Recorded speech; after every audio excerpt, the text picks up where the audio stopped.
They laughed when they closed the door behind them. My dad, his new wife, their daughter. Luggage in hand, tickets printed, vacation smiles plastered on their faces. "Hold down the fort," my stepmom smirked, "though really, it's not your fort. You're nothing but a freeloader, living in our house like you own the place." And then, laughter. Cruel, sharp. My dad didn't defend me. He never does. That was the moment. The cut I couldn't ignore. I used to love him. I used to look at him like he was unshakable. A man who would never let me fall. But when she came into the picture, everything shifted. She didn't want a stepson. She wanted a servant, a shadow. And he let her rewrite me. The first sign was small, birthdays forgotten. Then bigger, locks on cabinets, whispers I wasn't supposed to hear. He'll leave someday, but until then, he's just in the way. I told myself to endure, to wait until I could stand on my own. But endurance became weakness, and weakness became their weapon. The night before they left, I heard them in the kitchen. My stepmom's voice, smug. "He thinks this place is his. Wait until he realizes it isn't." My dad chuckled. Chuckled. And that's when I knew. If they wanted me out, they'd get their wish. But not the way they imagined. I didn't rage. I didn't confront. I planned.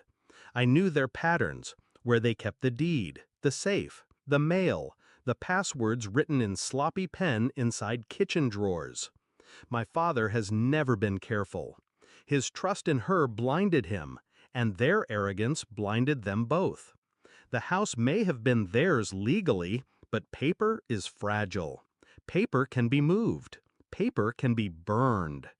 The morning they left, I played the obedient son, waved from the driveway as they piled into the car. Their laughter echoed as they drove away, the new family picture, me excluded, on its way to the airport. I waited an hour. Then I started. Step 1, I pulled the documents. Mortgage statements, bank letters, the spare keys to the safe. Evidence of what they owed, what they risked. I photographed everything. Sent copies to myself, hidden under encrypted folders. Step 2, I made calls. To a landlord I'd been in touch with for months, waiting for the right time. A small apartment, cheap, mine under my name alone. By the time they landed in Cancun, I had signed the lease electronically. Step 3, I stripped the house. Not of furniture, of power. Their utilities were under automatic payments, tied to accounts I now had information for. A few clicks, a few cancellations. Quiet destruction.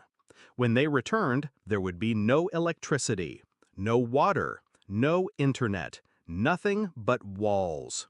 Step 4, I packed my life. Not much, really. Clothes, books, a laptop. I left the rooms hollow, so when they opened the door, it would feel less like a home and more like a shell. By the time the sun set, I was gone. The house stood still, silent, waiting for them to return, empty-handed. I didn't leave a note, didn't need to. Silence has a sharper edge. They came back 2 weeks later. I wasn't there to see it, but I imagine the scene.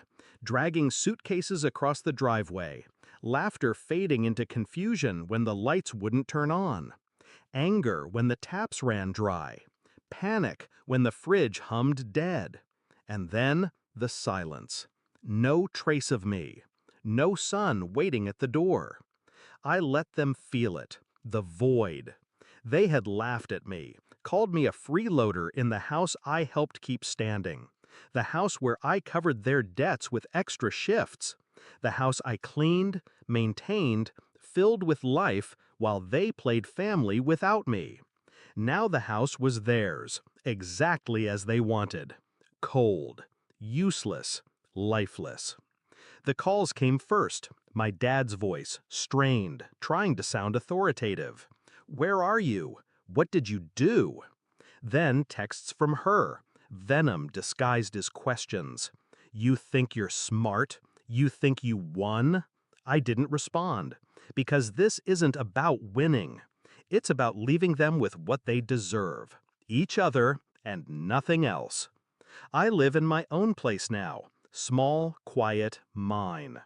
Every bill in my name, every key on my ring.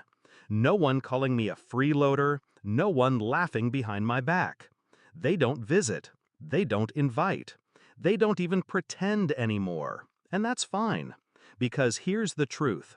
I didn't lock them out of the house, I locked myself out of their lives. I walked away, and I made sure they felt it. So when people ask why I left, why I cut ties so suddenly, I tell them this. Some betrayals don't need shouting matches. Some revenges don't need fire. Sometimes the coldest revenge is absence. And absence? That's a door no one can unlock once it's closed.